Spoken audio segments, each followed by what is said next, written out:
All right, we're off in three, two, one. Welcome to Memoirs of a Fitness Trainer podcast. I am your host, Ryan Tullis, joined by my forever co-host, the wonderful Mr. Tyler Johnson. Say hello. Hello. All right, riveting stuff there, bud. All right, today we are talking about cardio versus strength. Weights versus that damn treadmill, the devil's exercise cardio. You can tell which side I'm on.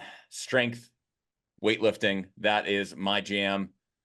But we're going to see if we can't debate the two topics, see what comes out on top, what has a place, what doesn't, as well as when is it time for us to transition from cardio to strength and strength to cardio, and in what way. But Tyler, give me your hot take on what cardio and strength training have their place in a general program, or kind of your hot take here. Well, you know me, scientifically, I want to take away from the realm of saying the words cardio and weight training. But, I'm gonna stay here for a little bit. Appreciate you. Um, my overall opinion, right? They work hand in hand. The heart needs to pump blood to the muscles to make them work. It needs a good system, good function to make that happen. Now, muscles pump blood back to the heart. So if you have good muscles, they'll pump regularly back to the heart. So understanding the difference of the two and how they work in tandem and the ideals of working a program that does both is always going to be beneficial. Moderation is the key to life and success, right? This is a term we've heard put through. Now, unless you're applying that to like your mother or somebody would say sarcastically to somebody else, well, moderation is great unless it comes to drugs or cocaine. Yes, probably shouldn't moderate that. But if we're talking about moderating like soda or, what you do with your life on a daily basis, moderation is always a key. So if you can moderate and or equalize the volume with cardio to weight training, then we have a very healthy human. Is that kind of like the definition you're looking for? I was just hearing, I was going to see kind of where you took it, but I agree with that. I think I know kind of what you're talking about here, which cardio, of course, has a place in a strength training program, and strength training has a place in a cardio program. And I Mm-hmm. think a lot of times you get people very polarized. And to kind of take it to your moderation, which apparently you're not supposed to moderate your cocaine use, boys and girls. Just, feel free, straightforward. You heard that from Tyler Johnson first. But, despise that, crippling addiction aside, Tyler does It's not do all or coke, I nothing. promise. It's all or nothing. You're either doing it every day, all day, or you're doing none. There's no moderation. It's true. This world does not reward quitters. There has to be a balancing act with it, and I do feel people get very polarized to one direction towards the other, and I've fallen prey to that throughout my career as an athlete. I've had times where I pretty much only really wanted to run, and I only wanted to do high intensity work. And then I had periods of time where, well, quite frankly, walking up a flight of stairs was challenging because it's like, ooh, didn't have the cardio for it. And of course, I know now that both polar extremes aren't a good way to run any type of fitness program, and especially for myself as an athlete. But is there an actual line? Is it really like a 50-50 that we should be going for? And not just from, I know kind of what the data says, which is highly individualized. But for someone just trying to be healthy, what would be a good recommendation for us to put effort towards cardio versus strength, or time for that matter? Well, I'll give you some of the data factors. So actually, there was a study, I remember this back in college, that actually looked at who lived a longer lifespan. People who did weight training primarily. This was like people who were just, if you were going to ration it out, let's say it's a 90-10, like barely any cardio. These are the power lifters, people who are just like always just doing weights versus the people that were always doing cardio. Now, the people always doing cardio had a life expectancy of way above those who were just always doing powerlifting. But this Yep. is also the extremes.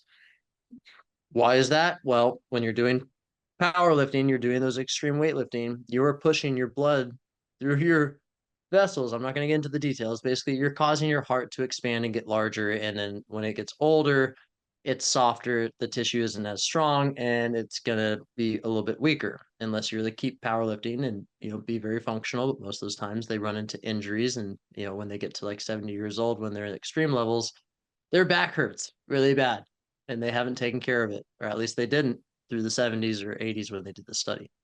The cardiovascular athletes, well, most of the times they're eating a very well-balanced diet. They're, eating very healthy, very lean, because they can't eat a lot of carbohydrates or eat so much volume that they can't, stop their runs. So those are the extremes. That's the data on the background.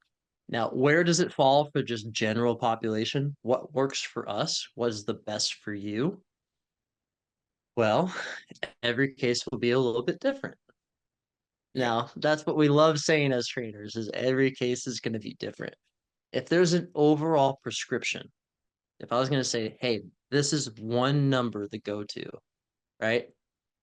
My number is an hour a week at Yeah. any age. That would be a set number. That is a realistic goal. And when we're talking about cardio, we're not talking about going on your walks. Your walk, that's your walk. A cardio basis is what we're saying is, usually in training level is hitting either, your level 2 if you're like over in, what is that, Orange Theory, or if you're, Yeah. you're pushing up towards what we say is your threshold, right? Your threshold is your heart rate's capacity before it starts changing from anaerobic to aerobic to anaerobic. I'm not going to go so in details. Yeah, Okay. yeah. No, I just want to give some I'll dial it context back. on it. It's think in a brisk walk or a slight jog on a treadmill at a slight incline, or on a bike with some resistance turned up, or you're just, There you're we go. doing that run jog thing. It's of course going to be highly different for each individual, but that's a kind of a place for reference. Like, you're working, but you're good. Yeah. And how you ration it is either, like maybe some people are doing like, hey, I do weights 3 days a week and I do my cardio training twice a week, which their cardio training takes 30 minutes on one day and 30 minutes another day. There's an hour. Or maybe this is somebody's like, hey, I can make it into the gym 4 days a week. I like doing cardio.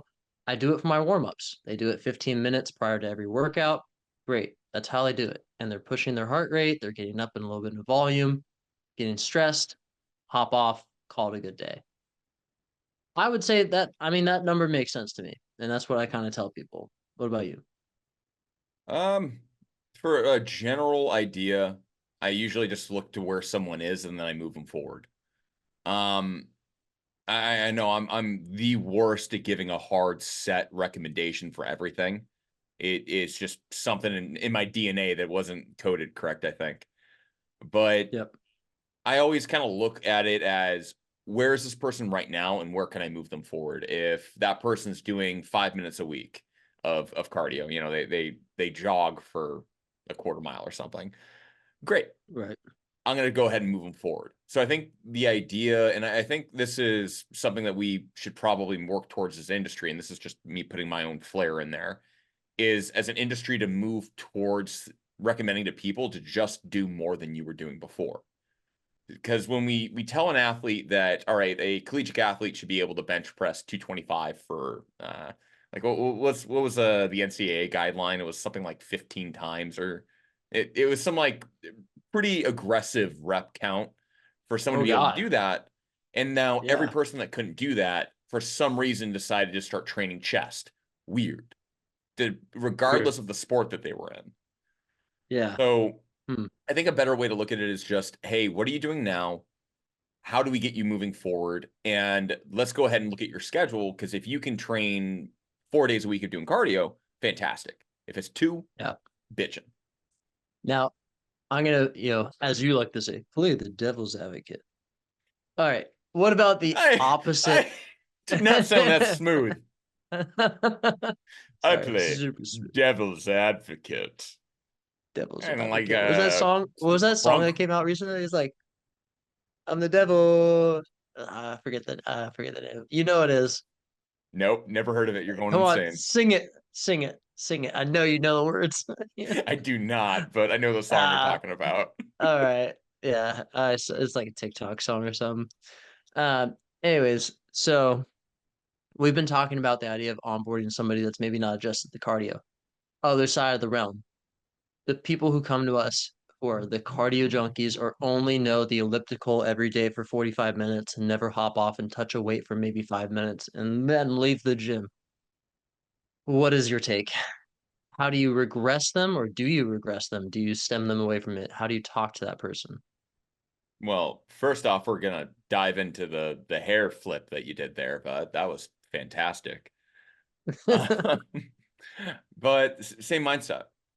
If someone's only ever been on elliptical, 5 days a week for 45 minutes, so, whatever, and they're doing that and then they want to go get into strength training, all right, let's go ahead and add one movement twice a week. Let's start there.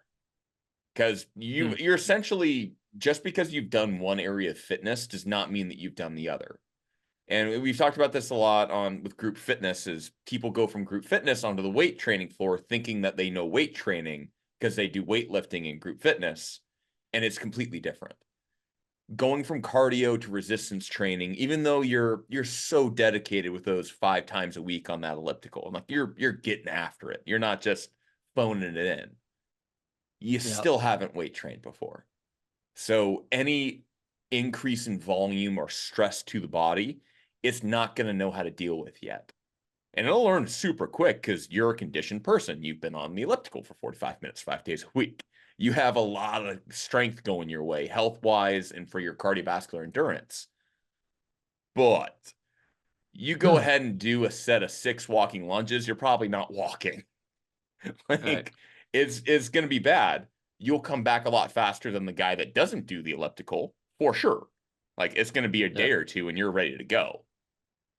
But it's going to be, we have to move you forward in as slow way as we can. If that makes sense, I guess. Oh, 100%. I mean, you know me, I always want to get into science of it. The muscle is different, right? It's different muscle fibers, literally down to the stem of it. If we talk about it, it's different muscle we're training. People want to think it's like, oh, well, if I'm running, my legs are moving, so it's like that's my leg motion. It's like, yeah, but it's a different type of muscle. Dude, that's so hard to get people to conceptualize, though. It's like, I they're know. talking to people about the different types of type 1, type 2, type A, and it's like, Yeah, you go down that rabbit hole, and it's like, people don't even know. It's like you tell someone, hey, touch your vastus lateralis. No idea. Which I kind of chose that as one for people to be a little like, wait, what the fuck did that guy just say? That's your quad, by the way, the outside portion of it. But I know I did just kind of set that up to be like, way to go, dude. yeah. You're like, Why'd you wait, have that? what? Why'd you have that in the bag? Like, why'd you have that ready to go? Like, We don't need to talk about that. okay. Did you just strain it recently? Is there a stressor?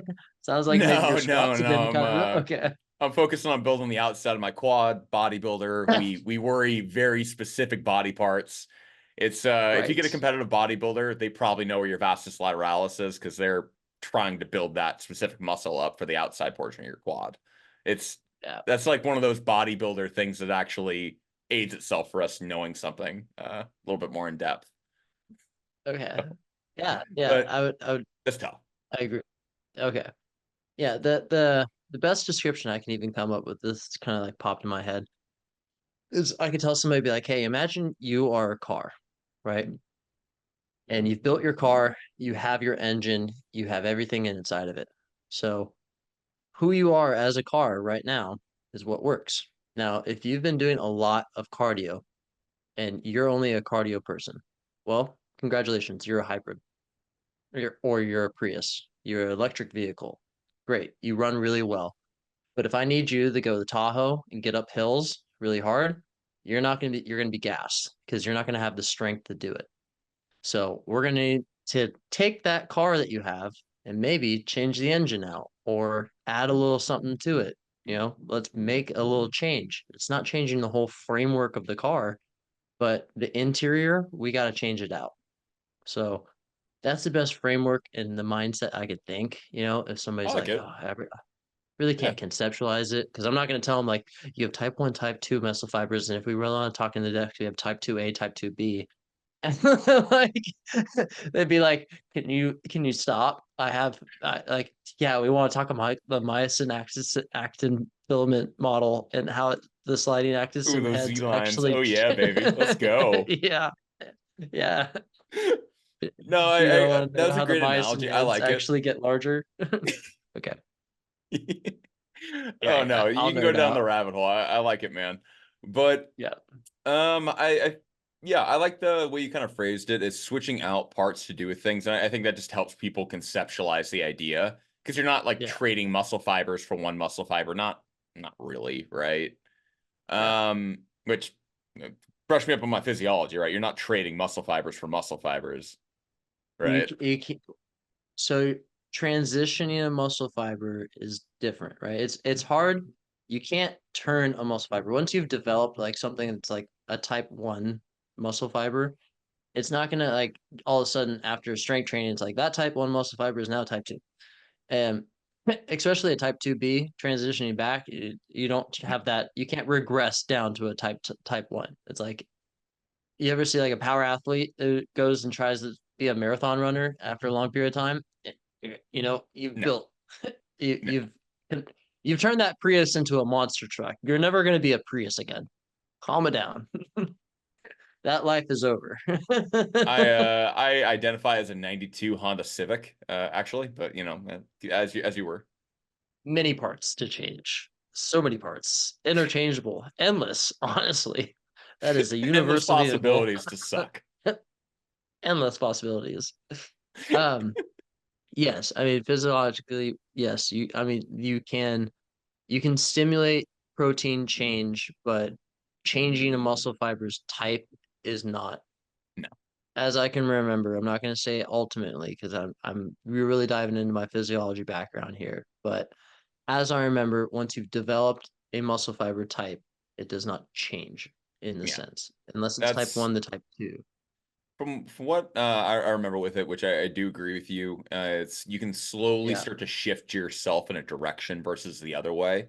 But it's yeah, you're talking about like a 5 to 10% variant shift, which that's a Orion 5 to 10% variant shift. That could really be yeah. 15, could be 7. That's arbitrary number, but it's a It'd take the small course of shift. years. Yeah, it's not, but it's not a lot though. Once you're a power Yeah, output or your cardio output, once you're kind of one or the other, it's yeah, that's yeah. just life, The heart, bro. it's easier to transition type 1 to type 2, but regressing back from a type 2 muscle fiber to type 1, and as far as like the structural change is really hard because you've Um, expanded muscle. yeah, but I would honestly, I mean, I have nothing, I have very little to back this on, but I wonder how a cardio performance athlete would transition to, say, bodybuilding, because everything's so shifted towards condensing a muscle and talking about cardiovascular performance and that recovery aspect versus, Yeah. say, bodybuilding. We're trying size and really strictly going towards hypertrophy, which, yeah, there's some carryover from mechanism for both of those, right? But Mhm. there's still quite a fair bit of difference. I'd be interested to see if there would be any difference for that, or if it would transition well. Yeah. Transitioning from somebody like you're talking about somebody who's like a long distance runner Yeah, into like an like a ultra bodybuilder. marathoner to all of a sudden, all right, I want to step on the Olympia in like 10 years without gear. Um, it can be done. Yeah, without gear. Yeah, okay. So probably not gonna be Mr. Olympia, but maybe they'll be like 17th placer in their local district before they hit nationals. That's what I mean. It's like, all right, yeah, you can go that way, but bro, I don't think you're gonna do very well, which I mean, I've Yeah. never been to the Olympia, so I'm not going to pretend to have done well either. But it's still that kind of piece is like once you pick a direction, uh, Yeah. you might just be Especially there, man. a later change, like past your 30s is really hard. Super hard. Super hard. Especially in once you're in your 50s. I mean, you can talk you can we there's stories about people who are like in their 50s pick up running and then they end up running marathons and they like they try really hard and that's like their thing. But somebody who's trained since they're 17 years old taking care of their injuries, taking care of their bodies well, taking rest when they needed it, not really blowing out their knees to a point where they couldn't go back to it. They're going to be a better athlete in that stance at that age. It's not impossible. I don't think anything is impossible with the No, human body. I don't like the idea when somebody comes to me and says like, "Oh, I had this woman who came to me. This is kind of like a funny thing. She came to me with arthritis, right? And she's like, "Oh, my hand is just it's like this, and I can't grip anything." I was like, "Oh, okay. Like, why don't you train it?" She's like, "Well, I have arthritis, so it's never gonna get better." I was like, "Not with that mindset." no. She's like, "Who are you, a doctor?" I'm just like, "No, but I have the cure for arthritis if you really want to try it out." And she's just like she looked at me like I was just like an idiot. So, anyways, I ran her through this workout with finger extensors, open palm gripping, and I had her do like a stress test with her grip strength. And I had her do it for 2 weeks. And after 2 weeks of doing it at home and 3 times a week, like working with her fingers, working with gripping, working on motion overhead, getting blood flow back and forth, and just motion in her arm, she's just like, I was able to grip things. And I was like, Weird. weird. Like, uh, I have the cure for arthritis. Like, that should be like on a t-shirt. Like, of course, Uh, I'm not actually going to say that, of course. all I don't right. have the cure. I don't have the cure for arthritis. I'm not that cocky. But I'm just I'm saying, I'm like, like, on one hand, I believe you, and I also too think I have the cure for arthritis, but let's not put that on right. fucking t-shirts, homie. That ain't gonna be worth it. Yeah. I mean, what am I gonna do? Sit here and like pray, like, please give me arthritis so I can prove them wrong? Like, no, please Dude, don't do I that. wonder about that sometimes. Like, Bad. you go through like with clients, like going through things, and like you'll know when you're older. I'm like, I am really confident I probably won't. I'm Like, like, I know guys in their 30s right now that do not box jump at 54 inches like I do. yep. Yes, so I'll see when I'm 60 if I'm still box jumping at 54 inches, but I don't think I'm slowing down. Like, No. And I think that yeah. that's a topic for another day, but I firmly believe that most of what comes with age and all of the retrograde that happens. I mean, yes, we stop creating RNA as efficiently, so we start to essentially break down. Like, yeah, I get it. Like age wins eventually. But Got it. man, I think you can push that threshold for longevity and having high quality of life so much further than the average person does. Oh my Dude, God. there's a six-year-old trainer that I'm like working with that he's a mountain biker who still like goes hard and he's been training his whole life, stays away from alcohol. He does a very good job with it.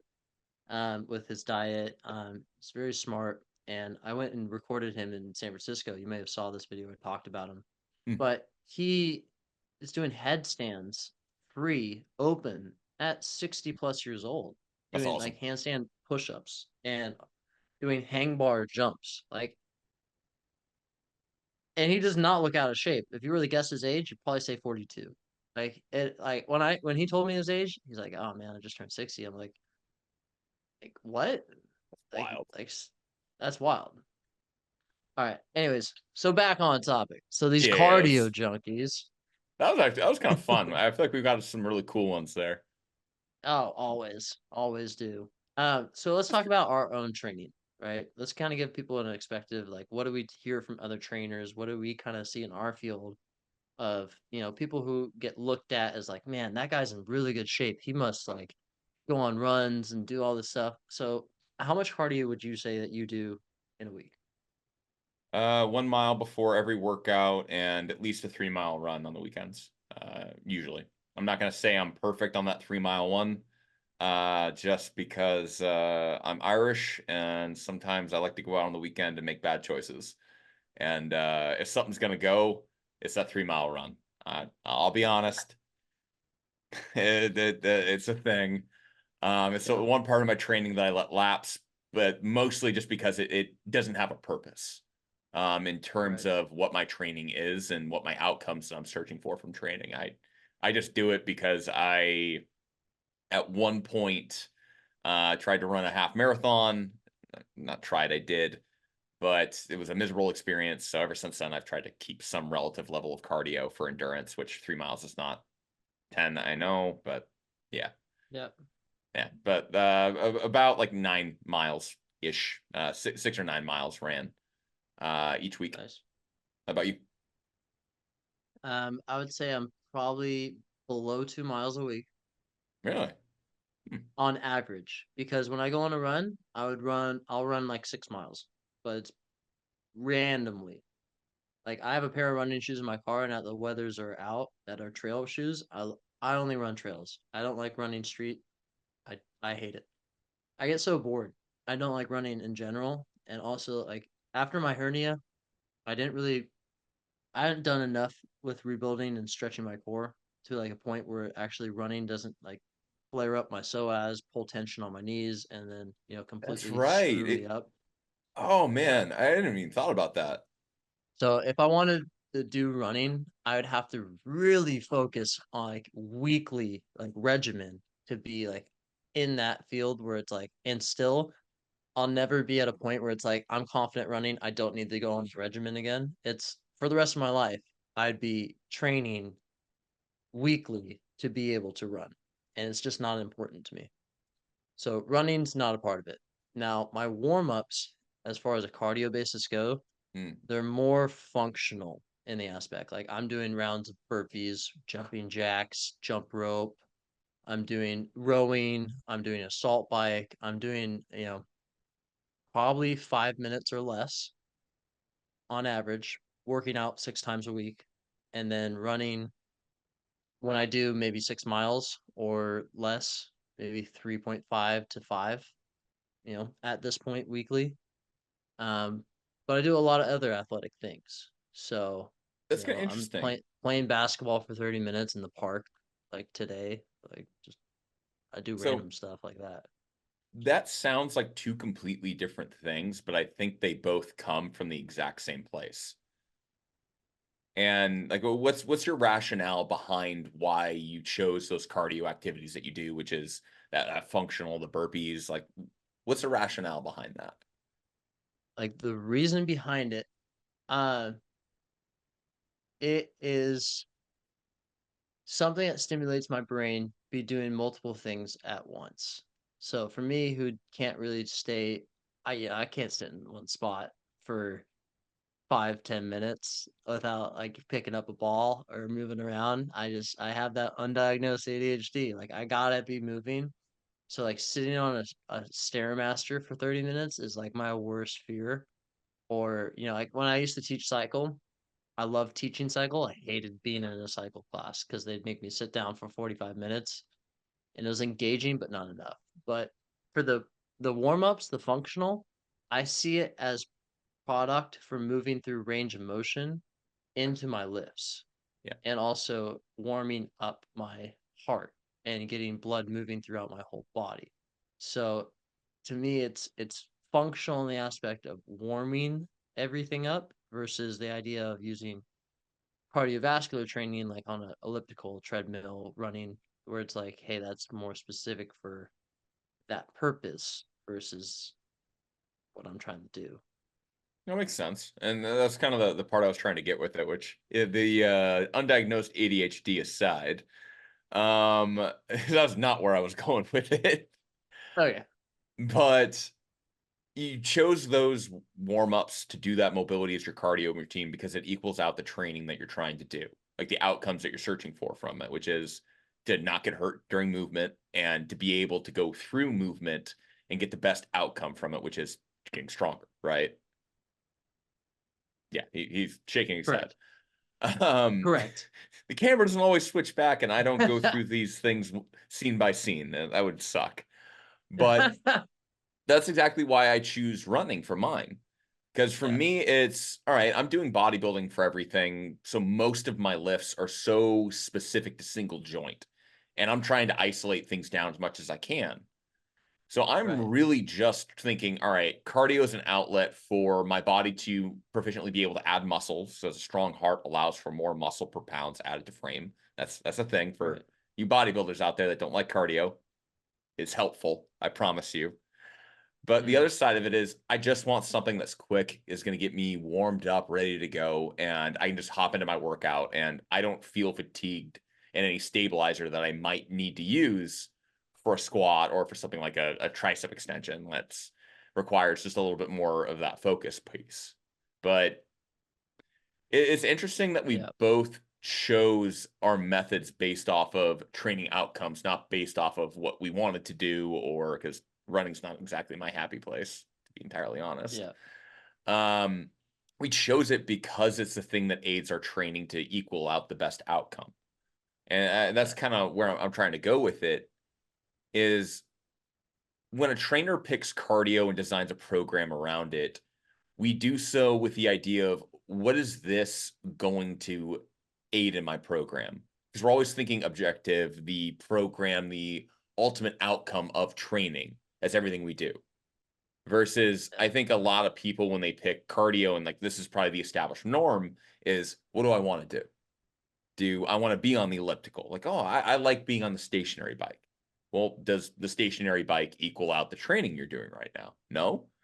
You should probably get the fuck off the stationary bike then. Or does running equal out your program right now? Which Yeah. my next program coming up, I'm not going to have running. I have to do Hmm. more of the things that you're talking about. And that's just going to be a thing. So Yeah. yeah, that was my hot take on it, I think. I've got a question for you So because this is also I wanted to know kind of how you so your training that you do when you're running, right? Are you tracking like heart rate or are you going off METs? Are you going off just time, distance? Well, how are you tracking it? time, distance, and calories. And that's Okay. because again, running on a treadmill is not for cardiovascular performance. Is an Right. outlet to assist in bodybuilding. So I don't need speed past me just getting better as time goes on because progressive overload's king. I don't need that. I don't need to judge heart rate variability. I don't need to judge how fast I recover because again, that just doesn't play a part in what I'm trying to do with it, which is I want my heart to be stronger, but I want it to be stronger in a semi-endurance feat. So it needs to be longer than me doing, say, a sprint, but it doesn't need to be 6 miles because I don't need that much endurance to do bodybuilding. Right. So that's the rationale for what I pick it. And it's just calories because cardio doubles as a tool for weight maintenance and bodybuilding. And then it's just, hey, how hard do I need to push this thing to make it better? All right, great. That's at 9.5 miles an hour for a mile.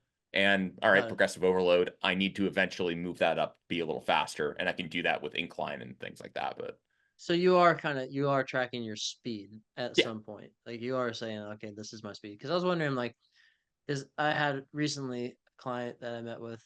He's not my client; it was somebody else's. But it was talking about how somebody prescribed METs as their working volume for how to work on a elliptical. it's And he's interesting. like, yeah, and I was like, I had to actually rehearse myself on what METs were. The 3.2 milliliters of oxygen per kilograms per minute based off the workforce of each appliance. So it's kind of different per appliances. And I was like, and I thought about it and I wanted to see like how many mets I was pushing. So I was thinking like, I wonder if anybody else in our field or if you are familiar with actually prescribing that or if were measuring it like that. But it sounds like I, it was just time. This is my pace and this is what I've been going at. You know your pace, you know your time, you know what you should be hitting as far as like a standard variable because you're doing it a mile before every single workout. yep. So, you know, you're tracking, you're a big tracker. So And I makes think more sense. I've never prescribed meds a day in my life, just so we're on the All same right. page. Not even once. Like Yeah. I don't even think anyone's even necessarily asked me. I've had like a couple situations where I like kind of thought about like learning about it, but Yeah. um I've always kind of looked at testing methods in most cases. There's some where you do have to be incredibly nuanced, again, as you know, Yep. but I think most times we overcomplicate how we look at things because and again, if you're trying to teach someone to be able to more readily be able to recover from something, like okay, yeah, you do have to get pretty nuanced in how you go about testing that. But if your goal is, hey, I just want better cardio, I feel like you can get pretty stupid with it. The same way as like weight training, we really only track intensity, so how close you are to a 1 rep max, to volume, weights times reps, to Right. RPE, rate of perceived exertion. It's like as complicated as we get. Well, if we really wanted to get even more complicated, we could talk about bar speed and measuring that, quickness, so acceleration of a movement. And you can, I feel like METs is that version for cardio. Does that make sense? Yeah. The cool thing that I recognize with Mets though, cross variation. So somebody who does multiple machines that likes trading up their cardio. Ooh, So to that's keep cool. variable intensity as far as like on a stairmaster, onto elliptical, onto a treadmill, as long as they're equipped with the right knowledge that, when you step on a treadmill, you step on elliptical, those things are programmed to a set kilogram of weight value. So you need to go in and change it to how much, either in pounds or per kilogram of your weight. Because if I have somebody who hops on an elliptical and it's, masked for somebody 150 pounds and they're pushing an elliptical at, let's say, level 4, and it says that you're at 5.2 mets, yeah, that's not going to be correct for that person, Yeah. right? It's going to be a lot lower because of their weight and what they're really pushing. So they need to go in, they need to say that I either log into an account, whatever machine it Yeah. is, or it needs to be able to have like a way to change their weight. But it does allow that person who's doing cardio to say, oh man, let's say they walk into their gym, they're at their favorite gym, all the ellipticals are taken. What am I going to do? I'm going to go on the Stairmaster. What was I supposed to do again? Oh, I was supposed to do this for 20 minutes. I don't know my value of what I'm supposed to do. Oh, I know my metabolic equivalent. I'm at 12.5 for a working volume for on the ellipticals. I'm going to go on the Stairmaster, put in my weight, and I'm going to work at 12.5 mets. So I'm pushing the same output of force. That's interesting. And that'd be like strictly from a cardiovascular like adaptation, right? Like that. I mean, because if you're going from like an elliptical to a stairmaster or something like that, right?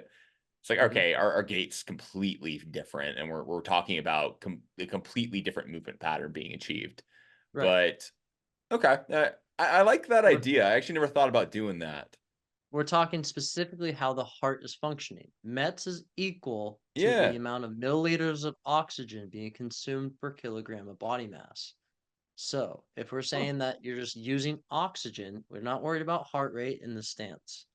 You can bring heart rate into a different variable. Like, let's say you are working at 12.5 mets, you can get real deep into it. Like I said, like you're saying, like you can get real deep and say, hey, I'm at 12 mets when I'm on the Stairmaster versus when I'm on the elliptical, and my heart rate is jumping up to 165 versus on the Stairmat or the elliptical, it's at 142. Well, you're working different muscles. Now we can get into that standpoint and say, hey, working these muscles is obviously stimulating a lot more like action for your body. So your heart rate's going up, but you're still doing the same work. So I need you to still hold that. That's cool. I like that. Okay. I will give you this. You have definitely sparked an interest. I can't for the life of me envision a single person that I Yeah. work with right now that this would be applicable towards. Like, The only not a time, like one. like I said, the only time that this would ever, and this is what this person, their trainer recommended because they are like this, is they don't like coming in and doing the same cardio equipment, but they need to do it for, 20 minutes. And so they don't like doing the same one. So he prescribed him meds. Now, this trainer is a great trainer. I know him somewhat well. He's okay. As far as talking to me, he's at the gym I'm currently working at. He's got 20 plus years of experience. He's been with, the club for since they opened, and he's got, tons of a background. He's been working his entire career. So I respect him very well, and especially since he's a skier too. Yeah, he's run programs for skiers and at a professional level as well. That's So I super know cool, he man. knows what he's talking about. So when I found out that this person was getting prescribed for meds, I'm like, man, maybe I need to look back into that. That's kind of cool though, and I think that's one of the bigger misses being an independent trainer. And we've talked about this before. is Right. you don't get that type of community where you get to walk in and see 2 or 3 of the trainers that you work with going, man, they know what's up. Like they have experience, they have education, like they are Mm. professional. And it allows you to kind of pick and choose 1 or 2 little things that they do and bring on to yourself. So that's cool, man. I'll definitely have to do a little bit more look into Mets. But we are coming on about our hour here, so I do want to be kind of cautious about the time, which this Yeah. has actually been a lot of fun. I feel like we went a little deeper than most people are going to really be comfortable with, but that's Yeah. okay. It was a fun topic and things that we do need to kind of get into, but I do want to put a very simple bow on the topic that we kind of went into today, which is what is a good recommendation for an average person to do for cardio, or what a good recommendation for general population to do for cardio? What would be a good way for us to look at that from strength to cardio and them kind of in a program, I guess? So wrapping the bow up on it is it's always going to be different per client Yep. per recommendation, but on a overall level, it's finding a way that works into each individual's program that basically increases in either direction what is necessary to get them to a more rounded state. So I'm trying to word that better because I'm I thinking of know, both right? realms. I'm trying to think on the both like the cardio junkie versus the guy who never touches cardio equipment. It's in either direction. It's just drifting slowly. It's building them in a perspective that they are moving towards an equilibrium or a state that goes towards not just the general gist of what's necessary, but towards their goals and what they want out of their fitness. So, I like it. Yeah, I mean, I think it is going to be something super nuanced because training load is a nuanced conversation, as is yeah, exercise selection, and it's not something that you can just say, "Hey, you need this." I mean, yes, we can talk general purpose, like, all right, you should get probably about an hour of cardio in a week, right? Like, okay, we could talk about that. But for every person going into their training program, every client or every trainer that's prescribing to clients, mind you, we should look at it like you said, where you're just trying to do more than what you were currently doing before, and it will involve you doing some of the stuff you don't want to do. It's okay yeah, for you to be a little more one way than the other, I think. It's okay for cardio to be your happy place, but all right, suck it up. You got to go do some weight training. That's just what your life is, bro. Deal. right. Same deal. Oh, you like weights, but you hate cardio? That fucking sucks. It looks like you're going to be doing some cardio, bro. It's that whole element of training and pursuing fitness and health is always going to involve sacrifice and some element of pain. And you are going to have to do some things that you don't want to do. But my God, Yeah, is the reward so much better on the other side. this is Cool. truth. All right, my man. Any last closing remarks before we shut her on down? Um, I'll talk to you afterwards about it, but I got some exciting stuff coming up. All right. I'll leave him with a teaser. Gotcha. He finally got the A-OK on that sex change operation. We know now. All right. Talk to you guys in the next one. Cheers.